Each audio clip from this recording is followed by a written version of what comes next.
Dëgjonja një rrëfenjë e cila vjen nga Beni Israilët. Rrëfenja ka një kuptim të jashtëzakonshëm. Është ilaç për mua dhe për ti që shpesh ankohemi dhe jemi të pikëlluar në jetë. Thot Zoti i madhruar: o biri i Ademit, të kam krijuar për të më adhuruar mua. Prandaj mos e humb kohën kot.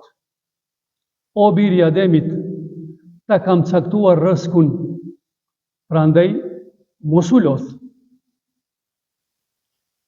Nëse je i kënaqur me atë që e kam caktuar unë, me pasurinë që të kam dhënë, atëherë do ta qetësoj shpirtin dhe trupin tënd. Dhe tek unë, thot Allahu xhaleshanuhu, do të jesh i lavdëruar. A për me qenë i lavdëruar ka Allahu xhaleshanuhu, duhet ta qetësojmë zemrën dhe trupin me atë pasuri që na ka caktuar Allahu xhaleshanuhu. Nga se, thot në këtë rrëfenjë, as me pak nuk kënaqesh, por as me shumë nuk je falendërues. Por nëse nuk je i kënaqur me caktimin tim, thot Allahu xhaleshanuhu, na drejtohet ne dhe të gjithë bijve të Ademit, atëherë do të ndodhje që shpirti dhe trupi i nuk do të jenë të qetë. Jemi dëshmitar të asaj, nderuar i vëlla, që në çdo ndej ankesat janë të njëpasnjërshme, nga se nuk jemi kënaqur me këtë, nuk jemi të kënaqur me familjen, nuk jemi të kënaqur me veturën, nuk jemi të kënaqur me rrobat, nuk jemi të kënaqur me shtëpinë.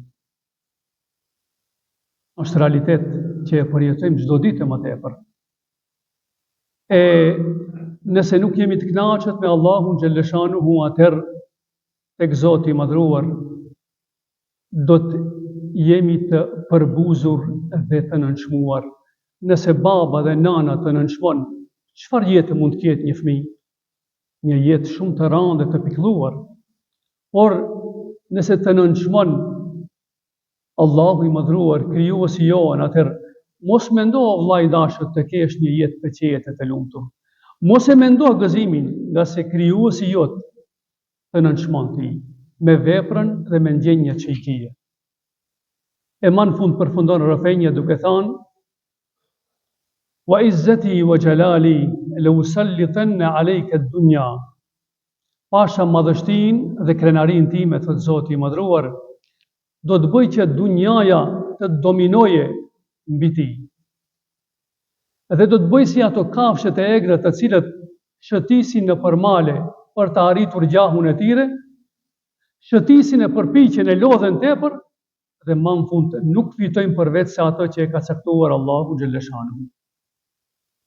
Nëse ne jemi të kënaqur me situatën tonë, me gjendjen tonë, pasi që i kemi dhënë maksimumin për të qenë të shëndoshë, të pasur dhe kështu me radhë, atëherë privilegji më i madh është se tek Zoti i madhruar, tek melekët e Allahu xhaleshanuhu, do të jemi të lavdëruar në përgjithësi.